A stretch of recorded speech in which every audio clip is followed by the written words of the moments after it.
Hey, I'm Danny. I'm Jesse. And we are 3/7 of KONGOS, and we're going to get into Keep Your Head here on this episode of Behind the Song. The nitty gritty, all the little sounds and the techniques and all that kind of stuff.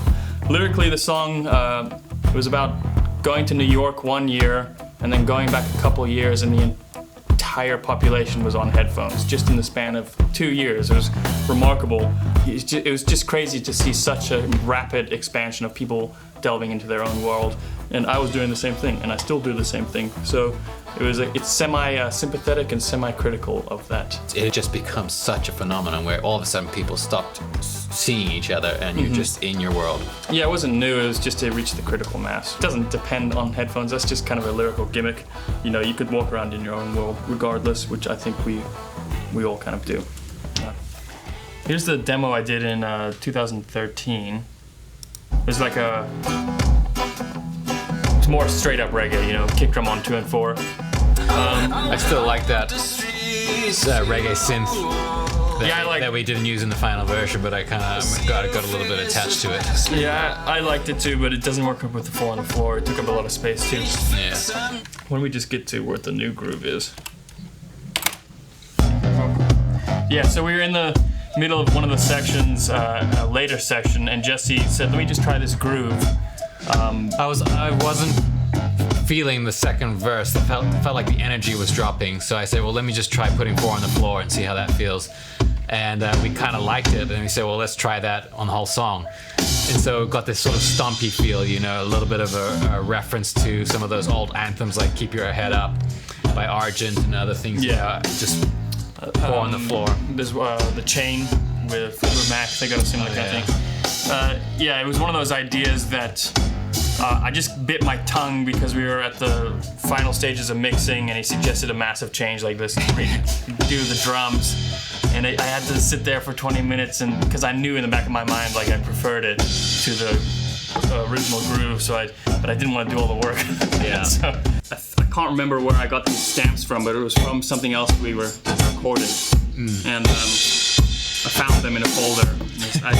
Sometimes you just can't recreate the sound you're looking for. I tried using fake stamps, I tried recording some shakers and stuff like that, but I really just liked these stamps.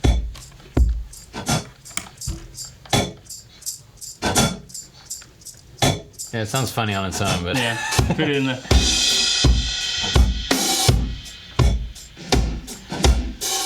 Bass is a mix of synth bass and real bass.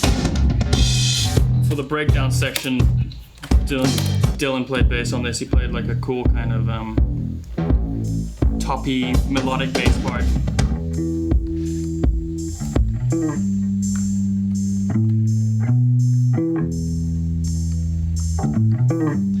All this stuff is from 2013. We just recorded it in your bedroom. Yeah. There's something that happens when you're writing a song, and when Danny wrote this, I would imagine it went the same way as a lot of our songs, where you're feeling it at that moment, and you may not record it in the best way. It may be on a crappy microphone or not the guitar you want to use, but you get the spirit right, and that trumps any sort of professional recording studio thing that you might add.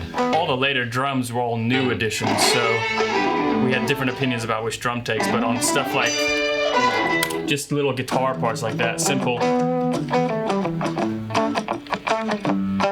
all that stuff was kind of we just left it because we liked the original stuff. And hear the intent. Yeah. Brought back the accordion. Somebody commented on YouTube, glad guitars and accordion are back. Don't worry, they won't go away. This was kind of it's just a very simple stumpy part that Johnny was playing. We wanted it to sound like it was sort of in a room, you know, kind of like a New Orleans club kind of feel. So we found this really cool room slap on one of these outboard reverb units. Yeah. It gives you an atmosphere, like you're not just standing next to the accordion, it's in a nice space. Another kind of thing from the demo that we kept, we duplicated with the Jupiter. It's just a shuffly synth. Almost serves the role of like a shaker, you know? Yeah, I like that space between a straight feel and a shuffle feel, which this kind of lives in, you know, and finding that exact right balance of da da da da da da or da da da da da da da da, somewhere in the middle is the sweet spot, and I like the way it turned out. Yeah, so some of the guitars are straight, and then they go against the shuffled stuff. And if you listen to old records, especially, Like Chuck Berry. Yeah, there's a very distinct feel, which is always straight against swung, and together that makes like rock and roll originally. But this vocal, See your faces. very proud of myself as one take. Mostly because I thought I had edited it, and I hadn't edited it. I thought I'd already done that, so. And then I didn't even want to go listen to the other takes because I knew, like, all right, this one's alright. You can really go down a rabbit hole of digging into the minutia of a recording, like, oh, I wish I could sung that word slightly differently. And you can go and fix everything or replace it with other edits and stuff, but you ultimately lose something. You lose the flow that you were feeling when you sung it, I think. And so it's cool when it turns out that you just get it. And I think this was a relatively easy vocal to process. We don't normally get too heavy into gear on this series, but I think the compressor that we use on this vocal, for the gear nerds out there, we used a couple compressors, but this main one was a knockoff of the EMI compressor. TG compressor from what, 60s, 70s? I think even 60s. Early, This guy in Florida, he's got a company called Audioscape, and he makes these knockoff units. And this sounds amazing on Danny's voice. The first time he plugged it in and ran Danny's voice through it, it was the vocals right front and center. You never have to strain for a word, and so that. I figured we'd get deep in gear just once. Yeah. It's a really cool compressor, really different, and clones. We call them clones, not knockoffs. Knockoffs, like, Yeah. Because knockoffs are when they do it cheaply. This guy does it well. We always do this little trick where we start the beginning of a vocal off very wet, and then pull back the wetness within a phrase, and it has this kind of effect of drawing your attention into the dry vocal. It's like it brings you closer to the vocal. I walk the streets in my own world. And if that comes across there, but you kind of you start off a bit further away from the person, and then it draws you right next to the person. Michael Jackson's engineer, rather than putting a synth through a reverb, he would mic the speakers in the room with a stereo mic, and so we started doing that. We started just putting mics all around the studio. And Jesse put one in the room next door. So we wanted to try and achieve that, especially on the backup vocals. So we ran all the vocals through this old guitar amp into a guitar cab in this wooden room, and put mics up and captured it back, and gets this edgy, distorted, roomy sound, which just brought them to life. Yeah, it sounds like this. And now it doesn't sound distinct necessarily from distortion and reverb. But for some reason, a real room in a mix is easier to mix. You can hear how it sort of brings it to life, I think. Keep your headphones on, make 'em loud, make 'em loud. Kind of adds this New Orleans party thing to it. That's why I always think of like Mardi Gras and that kind of thing. This is my favorite part of the song because there's no lyrics. It's the guitar riffs. It's something a guitarist would fucking say. There's a synth in there, a low synth as well, but it's just layered guitars playing this riff over and over. 80s synths used in the context of African pop music, we grew up listening to that, and we play it at parties or play it when we're swimming, and for us it kind of brings back those memories of just pure joy, I think. Yeah, it also helps to lift it off and just feel chaotic towards the end of the song, where you really want it to just kind of sound like all the elements are in, all the vocals.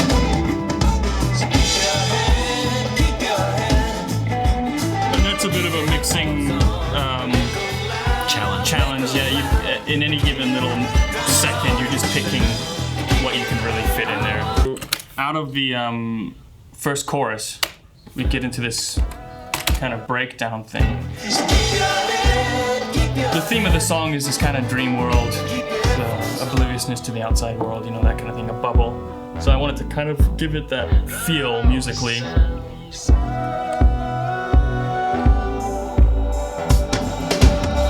just kind of picture this almost like, a video game character walking they just have that mechanical walk and they're in their own world. I don't know if you ever get that feeling walking around, if you ever have a third-person perspective of yourself. You catch yourself and you realize, oh, I was in my own world when I was walking previously. And you picture like a body cam movie. Yeah.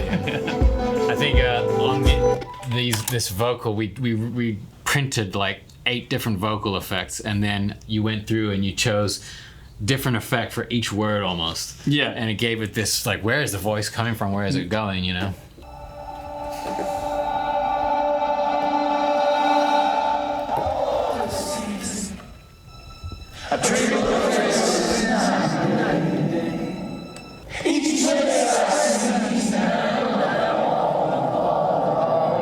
It's a little bit maddening. Yeah. We kind of get out of this dreamy section and we get into a double time buildy thing where we just started with an ARP. And then Joey added this,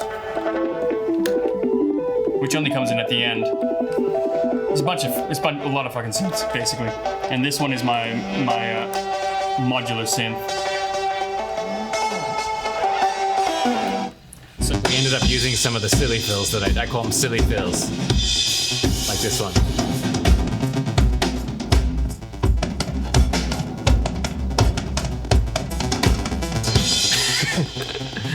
A lot of times my silly fills don't make the cut because they just sound silly, but I've been obsessed with boxing lately, and every time I see a person who can keep putting combinations together, that's what that feels like to me. I just think of a boxer.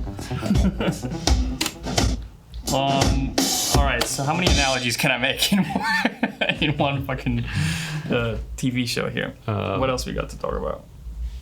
Let me think.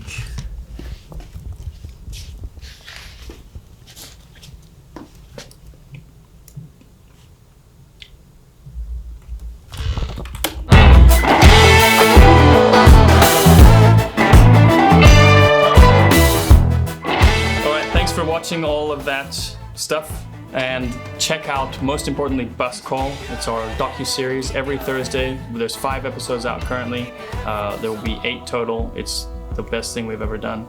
So check out that, and check out the new music. And we're on tour January 9th. We start a tour of the US and Canada. Go get your tickets. We'll put a link right here or in the comments.